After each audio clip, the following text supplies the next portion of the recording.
여러분 안녕하세요. 주식의 소리의 애솔입니다.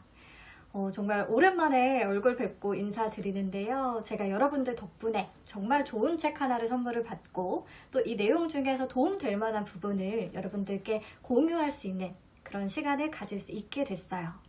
그래서 오늘은 감사 인사부터 드리고 영상 시작하도록 하겠습니다. 감사합니다, 여러분. 사실 차트 관련된 책은 저도 정말 오랜만에 읽은 것 같아요. 1페이지 주가 차트라는 제목의 책인데요. 왜 그렇잖아요. 우리가 자기계발 서적을 읽을 때 그 많은 내용 중에서 내 마음에 와닿는 구절 딱 한 줄, 내 정신을 번쩍 들게 하는 그런 구절 한 줄만 거기서 찾아낼 수 있어도 그 책이 저한테 주는 가치는 정말 충분하다고 생각을 하거든요. 주식 서적도 마찬가지인 것 같아요. 특히나 이렇게 차트 관련된 매매 기법들을 다루고 있는 책은 더더욱 그렇다고 생각을 하는데요.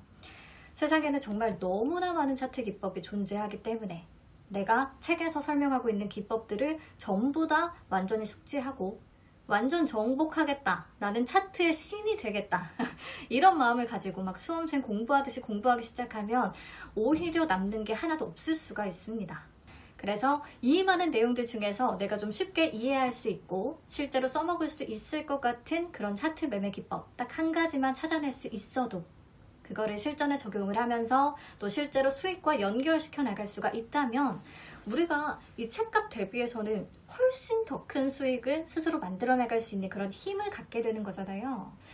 그런 의미에 있어서 저한테는 이번 책, 이 1페이지 주가 차트라는 책도 읽을 만한 가치는 정말 충분했다. 그리고 제가 내용을 읽으면서 완전히 제 것으로 만든 한 챕터를 여러분들과 지금부터 공유해 보려고 합니다. 왜냐? 공모주 투자를 하는 우리들한테 정말 안성맞춤인 챕터가 하나 있었거든요. 같이 한번 볼게요. 보이시려나? 여기 보시면 소제목으로 61, 신규 상장주와 엔벨로프를 이용한 매매 방법 1, 62, 신규 상장주와 엔벨로프를 이용한 매매 방법 2 이런 소제목이 달려있거든요. 그동안 제가 차트 관련된 책을 정말 많이 봐왔지만 이렇게 신규 상장주에 특화된 매매 기법 저도 처음 접하는 거라서 조금 흥미롭게 읽었고요. 구독자님들도 이 매매법을 활용을 해서 우리가 공모주 투자를 할 때 신규 상장주 상장일에 한 차례 수익을 내고 그 이후에 매매를 통해서 한 번 더 돈을 벌어가는 그런 경험을 하셨으면 좋겠다는 생각이 들었어요. 그럼 내용 같이 볼게요. 제가 책 그대로 발췌를 해봤어요. 엔벨로프 지표는 중심선과 이격도를 나타낸다. 모든 주가는 특정 이동평균선을 중심에 두고 밴드를 형성한다는 개념을 바탕에 두어 만들어진 지표다. 엔벨로프 중심선은 추세의 중심 역할을 하고 상하한선은 중심선의 일정 비율만큼 더하거나 뺀 값을 의미한다. 쭉쭉 내려가서 신규 상장주와 엔벨로프 20 하단선을 이용해 매매를 할 수가 있다. 보통 신규 상장주는 상장 시에 급등하거나 급락하는 등 등락이 꽤 큼을 알 수가 있는데 상장 후 급등한 뒤에 충분한 조정기를 거쳐서 엔벨로프 20 하단선 부근까지 주가가 내려온 사례를 보자. 주가가 오르기 위해서는 세력이 반드시 물량을 매집해야 한다. 그런데 계속해서 오르다 보면 따라붙는 세력들이 많아서 필연적으로 주가를 누르는 등 조정기를 거쳐야 한다. 조정을 얼마나 거쳐야 충분히 라고 이야기를 할 수 있을까? 바로 엔벨로프 20 하단선 부근까지 조정이 왔을 때 매수 시기로 인지하고 주식을 모아가도록 한다. 저자가 이렇게 설명을 해주고 있어요. 간단히 얘기를 하자면 신규 상장주가 상장 이후에 일정 기간을 거쳐서 가격이 엔벨로프 20 하단 부근까지 조정을 받게 되면 그때 다시 매수 시기로 노려봐라 라는 얘기거든요. 근데 아마 제 영상을 보시는 분들 중에서 이 엔벨로프라는 지표에 대한 개념조차 안 잡혀 계신 분들이 또 꽤 많을 것이기 때문에 그 엔벨로프에 대한 설명부터 한번 제가 드려볼게요. 엔벨로프는 주가가 이동평균선을 중심으로 일정한 밴드를 형성하게 된다는 개념에서 만들어진 지표고요. 보시는 그림처럼 중심선, 상단 밴드, 하단 밴드 이렇게 세 개의 띠로 구성이 됩니다. 상한선과 하한선의 띠가 봉투처럼 주가를 좀 감싸고 있다고 해서 엔벨로프라는 이름이 붙여진 것 같아요. 자, 그렇다면 이 띠들은 어떻게 만들어지는 걸까요? 아주 간단합니다. 주가의 이동평균선이 중심선이 되고요. 그 이동평균선에서 일정 비율만큼을 더한 선이 상한 밴드가 되고요. 일정 비율만큼을 뺀 선이 하한 밴드가 되는 거예요. 책에서는 지금 엔벨로프 20을 얘기를 하고 있잖아요. 그러면 중심선은 우선 20일 이동평균선이 되는 거고요. 상한 밴드는 20일 이동평균선 곱하기 1 플러스 20%, 하한 밴드는 20일 이동평균선 곱하기 1 마이너스 20%, 이렇게 계산이 돼서 띠를 그리게 되는 겁니다. 그래서 기본적으로 엔벨로프 지표는요. 이동평균선을 중심으로 해서 주가가 과도하게 위로 올라가거나 아래로 떨어지는 경우 다시 균형 가격인 이동평균선으로 회귀하려는 그런 성향이 있다는 것을 이용하게 됩니다. 일정 범위 안에서 움직인다 요거죠. 그래서 엔벨로프 하단에 닿게 되면 매수, 상단에 닿으면 매도하는 게 아주 가장 기본적인 활용법이에요. 그렇다면 엔벨로프가 뭔지는 대충 이해를 하셨겠죠? 자, 그렇다면 저자가 얘기하고 있듯이 공모주가 상장 이후에 주가가 쭉 빠지면서 엔벨로프 20 하단선에 닿았을 때 매수를 진행을 했다면 정말로 수익을 낼 수 있었을지 과거 데이터 쭉 돌려서 한번 살펴봐야겠죠. 네, 그래서 2023년에 신규로 상장한 종목들 위주로 한번 살펴보도록 하겠습니다. 먼저 한주 라이트메탈. 상장 후에 주가가 쭉 밀려서 제가 표시해둔 20일 하단선 부근에서 매수를 진행을 했다고 하면 당장은 조금 후회가 됐을 수도 있지만 장기적으로 어쨌든 큰 수익을 낼 수 있었다라는 부분. 다음 TEMC. 얘도 하단에 닿았을 때 매수를 진행을 했다면 만족할 만큼 먹고 나올 수가 있었을 것 같아요. 다음 미래반도체. 이 친구도 마찬가지입니다. 하단에 닿았을 때 매수 버튼을 내가 눌렀다면 꽤나 수익이 났겠는걸요. 다음 오브젠. 얘도 하단에 닿았을 때 매수를 했다면요. 크게는 아니지만 수익은 낼 수 있었을 것 같습니다. 그리고 3기 EV는 사실 하단에 완전히 닿지는 않았거든요. 닿을락 말락이라서 얘는 뭐 잡지 못하고 그냥 보내줬다고 칩시다. 다음 스튜디오 미르. 얘도 하단에서 매수를 했다면 빠른 시일 내에 조금 먹고 나올 수가 있었겠네요. 이게 좀 매수하는 거는 하단에서 산다고 치고 매도는 언제 해야 되냐를 물어보신다면 종목별로 움직임이 너무 제각기다 보니까요. 많이 먹겠다는 욕심을 부리는 것보다는 중심선 부근까지 올라오면 분할 매도를 좀 시작하는 게 좋은 전략이겠다라고 생각을 했어요. 데이터를 돌려보면서. 네, 다음 꿈비.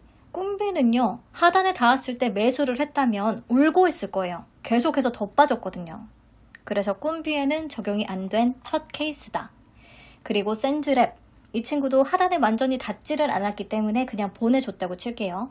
다음 JO. JO도 표시해둔 시점에 매수를 진행을 했다면 단기적으로 조금 먹을 수가 있었겠고 다시 밀리기는 했지만 조금 장기로 봤을 때는 또 우상향하는 흐름이 나타났다라고 보시면 될 것 같습니다.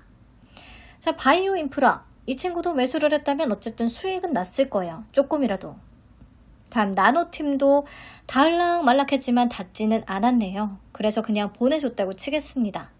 근데 3기 EV도 그랬고 센즈랩도 그렇고 나노팀도 그렇고 닿을락 말락할 때 매수를 하더라도 성과가 나쁘지는 않을 것 같기는 해요. 네, 다음 자람 테크놀로지. 얘도 닿은 순간에 매수를 했다면 조금 후회가 남을 수도 있을 것 같기는 합니다. 사고 나서 며칠 동안은 더 빠졌을 것 같거든요.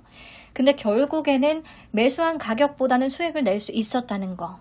밴드 상단까지 주가가 올라갔었다는 것을 확인할 수가 있었습니다. 네, 금연 그린파워도 매수를 했다면 단기에 조금은 먹을 수 있었을 거라고 생각이 돼요. GI 이노베이션도요. 하단에 완전히 닿지는 않았기 때문에 그냥 보내줬을 것 같은데 마찬가지로 닿을락 말락 했을 때 샀다면 괜찮았겠네요. 다음 마이크로투 나노. 이 종목은 이제 막 밴드가 형성이 되는 시점이라고 할 수가 있겠습니다. 이게 중심선이 20일 이평선이기 때문에 최소 상장 이후에 한 달 정도는 지나가야 영업일 기준 20일이 지나가야 이 선이 만들어질 거잖아요. 그래서 아직은 밴드가 형성이 되고 있는 시점이기 때문에 더 지켜봐야겠습니다. 아무튼 코넥스 이전 상장은 지금 제외를 하고 한주라이트 메탈부터 해서 GI 이노베이션까지 총 15개의 종목이 되는데 실제로 차트를 쭉 돌려서 확인을 해보니까요. 꿈비라는 종목이랑 그리고 하단에 아예 닿지 않았던 몇 개의 종목을 제외하고는 엔벨로프 20 하단 부근에 닿았을 때 매수를 진행을 했다면 뭐 당장의 수익을 내지는 못했더라도 기다리면 분명히 수익을 낼 수 있는 기회가 만들어졌다라는 것을 확인을 할 수가 있었습니다. 즉 승률이 굉장히 높은 차트 매매 기법 중에 하나가 될 수 있다는 거죠. 제가 실전에 적용을 해봤을 때 잘 맞지 않았다면 여러분들한테 굳이 얘기를 하지 않았을 텐데, 또 실제로 이렇게 한번 해보니까 이게 진짜 된다고? 그럼 유용하게 써먹을 수 있겠는데? 라는 생각이 드니까 이렇게 또 공유를 하고 싶어지더라고요.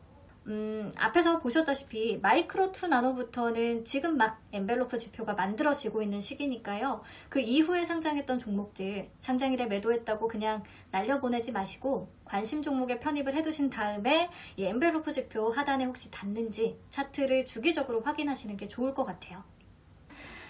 저는 오늘 이 책이 소개하고 있는 거의 90개에 달하는 매매 기법들 중에서 딱 한 가지 챕터만 여러분들과 함께 얘기를 나눠본 거고요.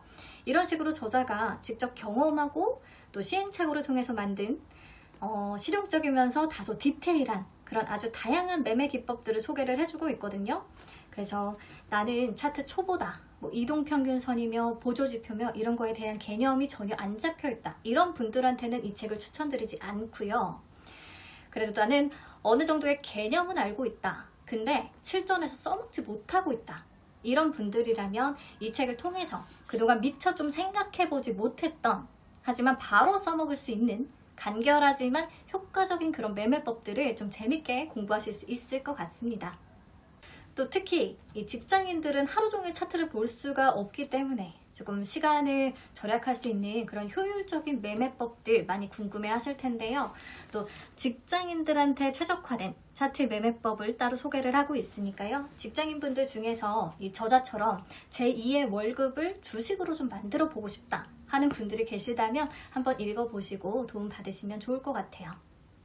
네, 오늘은 이렇게 오랜만에 정말 가벼운 얘기를 나눠봤는데요. 앞으로도 여러분들과 공유하면 좋을 만한 소식이 있다면 들고 찾아오도록 하겠습니다.